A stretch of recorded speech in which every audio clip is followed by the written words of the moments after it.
गणपती बाप्पा मोरया, मंगलमूर्ती मोरया. सध्या आपण आता पुण्यामध्ये तुळशीबागेत आहोत आणि तुळशीबागेत आल्यानंतर आपल्याला एक गणपतीची मूर्ती दिसते. ती मानाच्या गणपतीमध्ये सर्वात मोठी मूर्ती मानली जाते आणि ती आहे सुद्धा अशीच भव्य दिव्य तुम्ही बघू शकता. आणि त्याच्या अध्यक्ष आपल्या सोबत आहेत, त्यांच्याशी आपण बातचीत करणार आहोत कसं काय ते सगळं हे हँडल करतात याविषयी. सर्वप्रथम लोकतंत्रमध्ये आपलं सहर्ष स्वागत करतो मी. काय सांगाल आपण या गणपतीच्या आपल्या तुळशीबागेतल्या गणपतीबद्दल? आपला मानाचा चौथा गणपती आहे, काय बघता आणि भाविकांकडे कसं बघता? नमस्कार. भाविकांकडे बघायचं म्हणजे भाविक हे दर्शन हं. डेकोरेशन सोडून दर्शनासाठी येतात. कारण की त्यांना बाप्पासाठी एवढं हे म्हणजे डेकोरेशन तर आम्ही केलेलंच आहे. ही मूर्ती आम्ही 88 साली विवेक खटावकर जे आर्ट झाले त्यानंतर त्यांनी हेमाडपंथी पद्धतीची ही मूर्ती बनवली. ही मूर्तीचं वैशिष्ट्य म्हणजे ही पूर्ण फायबर ग्लासची असून 14 फूट हाईटची आहे. या मूर्तीचं वैशिष्ट्य म्हणजे लोक आली की फक्त दर्शनासाठी येतात. ही गर्दी दिसते ही तुम्हाला 80% लोक बाप्पासाठी येतात. 10% लोक 10 ते 20% फक्त लोक दर्शन म्हणजे डेकोरेशन म्हणून बघायला येतात. एवढं बाप्पासाठी लोक येतात. हे बाप्पाची हे कायमच आहे. एकंदरीत या वर्षीच्या देखाव्याबद्दल काय सांगाल? देखावा खूप सुंदर पद्धतीने झालेला या ठिकाणी आपण बघतोय.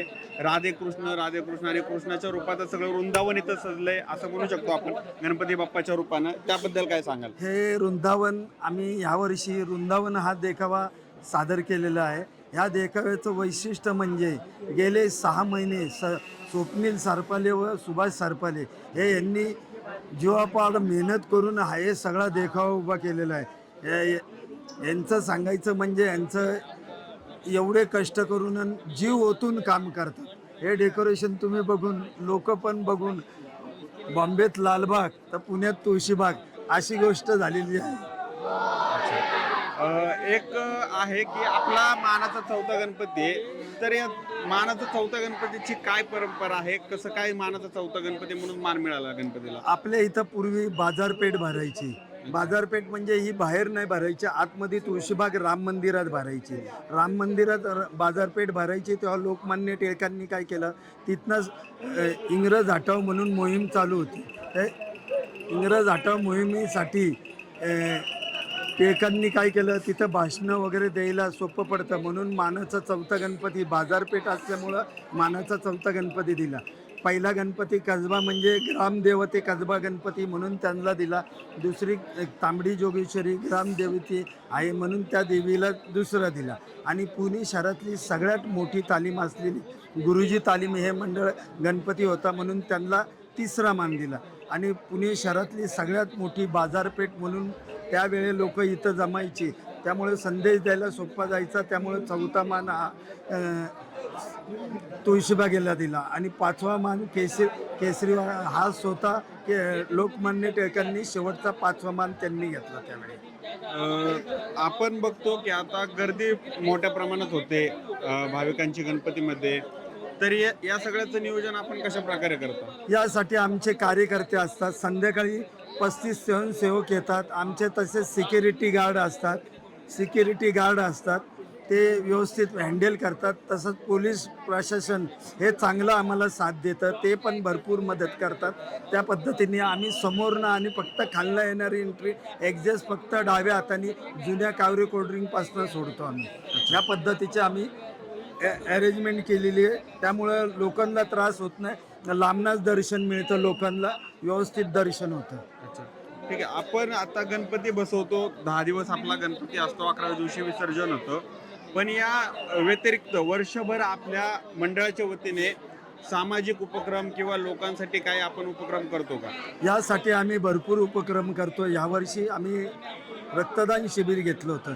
तिथं 559 बाटल्या रक्तदान कर्त्यांनी रक्तदान दिलं.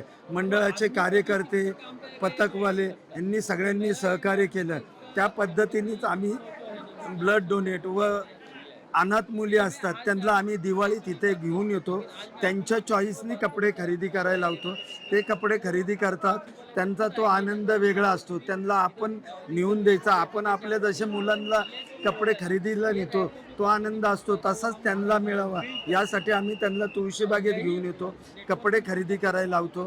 प्रत्येक दुकानात नेल पेंट परत तुम्हाला सांगतो मेकअपचं सामान, परत आपले मेहंदी वगैरे सगळं त्यांना ते घेऊन देतो आम्ही. ते त्यांचा आनंद बघून आम्हाला पण एवढं भारून येतं की विचारायची सोय नाही.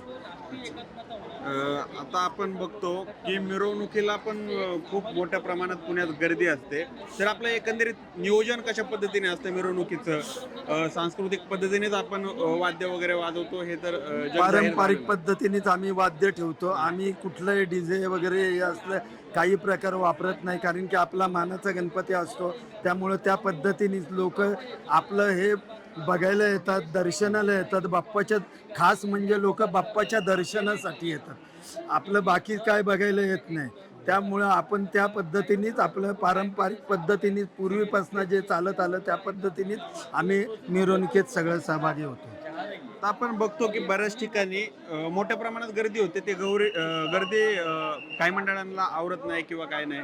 आता आपण बघतोय की मोठ्या प्रमाणात इथं पण गर्दी जमलेली आहे, पण तुमचं नियोजन इतक्या उत्कृष्ट पद्धतीने की स्टेजवर येऊन पण लोक दर्शन करतात. तर इतर मंडळांना काय संदेश द्याल की कशा पद्धतीने नियोजन केलं पाहिजे? काही नाही, ज्यांनी त्यांनी आपापल्या पद्धतीने कार्यकर्त्यांना कामाला लावायचं, व्यवस्थित मीटिंग घ्यायची, व्यवस्थित मॅनेजमेंट करायची. काही नाही, गणपती मंडळ म्हणजे हे मॅनेजमेंटच एक आहे, त्या पद्धतीनेच करायचं. बाकी काही नाही. कार्यकर्ते हे 12 महिने काम करत असतात, नुसतं गणपतीपुरता काम करत नसतात. एकंदरीत आपल्याला किती दिवस लागतात? पूर्ण गणपती बाप्पा येण्याच्या आधीपासून किती दिवस आपल्याला तयारीसाठी लागतात? तरी आम्ही 3 महिने कंटिन्यू काम तयारीला लागलेला असतो.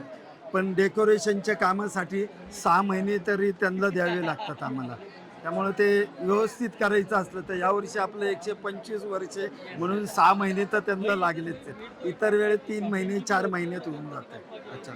भाविकांना लोकतंत्राच्या माध्यमातून काय संदेश द्याल? भाविकांना एकच सांगतो की लोकांनी ह्या भरभरून बाप्पाला दर्शन घ्या, डोळे भरून दर्शन घ्या. कारण की बाप्पा हा 10 दिवसात एवढं वेगळं रूप असतं बाप्पाचं.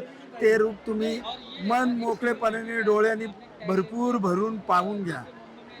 खूप खूप धन्यवाद सर, तुम्ही आम्हाला वेळ दिला मोलात काढून. हे होते तुळशीबाग मंडळाचे अध्यक्ष. आपण पुन्हा भेटूया दैनिक राज्य पवार. लोकतंत्रासाठी. विकास पवार सह सनी दाटे, दैनिक राज्य लोकतंत्र, तुळशीबाग, पुणे.